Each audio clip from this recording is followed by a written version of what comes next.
শান্তি আর আনন্দের বার্তা নিয়ে প্রতিবারের মতো এবারও মানিকগঞ্জ জেলায় বিপুল উৎসাহ উদ্দীপনায় পালিত হচ্ছে সনাতন ধর্মাবলম্বীদের প্রধান ধর্মীয় উৎসব শারদীয় দুর্গাপূজা।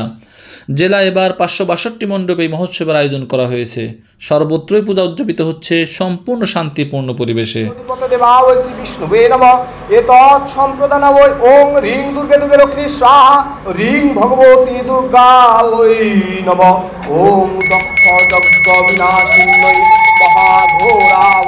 আজ বিজয়া দশমী।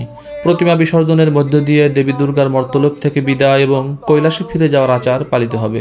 উৎসবকাল শেষে আজ ভক্তদের মধ্যে বিরাজ করবে বেদনা ও আবেগ ঘন পরিবেশ। এবারের পূজায় ঘিউর উপজেলার বানিয়াজুরি ইউনিয়নের গঙ্গাচরণ মালাকার বাড়ির পূজা বিশেষভাবে নজর কেড়েছে। মালাকার বাড়ি বানিয়াজুরির সর্বোচ্চ বড় প্রতিমা হয় এখানে। দীর্ঘ 52 বছর ধরে এখানে নিয়মতান্ত্রিক ও জাঁকজমকপূর্ণভাবে দুর্গাপূজা অনুষ্ঠিত হচ্ছে।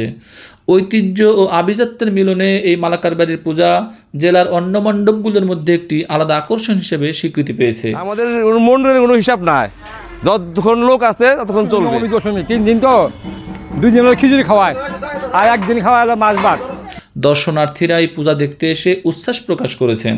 আজকে আমরা অনেক দূর থেকে এসেছি, সাভার থেকে। আমরা অনেক শুনেছি এই জায়গার কথা, বিশেষ করে আমার শাশুড়ি মা উনি বলেছিল যে চলো যাই, আমরা মানিকগঞ্জে যাই, কারণ এখানে পূজা সর্বকালের সর্বপ্রসিদ্ধ, অনেক বড় ভাবে উদযাপন করা হয়। আর এইখানে আসার জন্য সবাই উদ্গ্রীব হয়ে থাকে, কারণ এই জায়গার পুজো অনেক বড়। আর আমরা এসেও এখানে খুব আনন্দ উপভোগ করছি। পরিবেশটা অনেক সুন্দর, অনেক মনোরম, খুব ভালো লাগলো এখানে এসে। আমাদের মানিকগঞ্জ জেলার মধ্যে এই বানিয়াজুরি এই পূজাটা সবচেয়ে বড়। আমি এখানে এসেছি, পরিবেশটা অনেক ভালো। আমরা এসেছি সেই শুধু সাভার থেকে।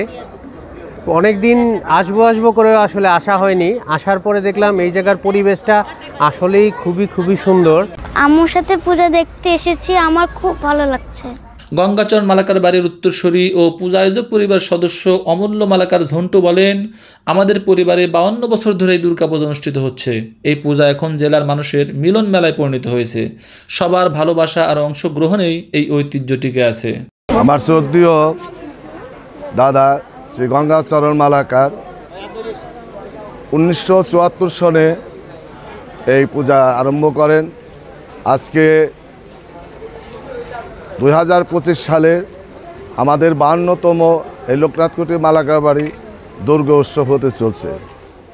শান্তি শৃঙ্খলাভাবে আমাদের এলাকার জাতি বর্ণ নির্বিশেষে, রাজনৈতিক নেতৃবৃন্দ নির্বিশেষে, প্রশাসনের তথা আমাদেরকে সর্বোপরি সাহায্য সহযোগিতা করে আসছে। তাতে আমরা অত্যন্ত আনন্দিত এবং তাদেরকে ধন্যবাদ জানাই। এই 52 বছর দুর্গোৎসবে আমাদের কোনো শান্তি শৃঙ্খলা আজ পর্যন্ত বিঘ্ন ঘটে নাই।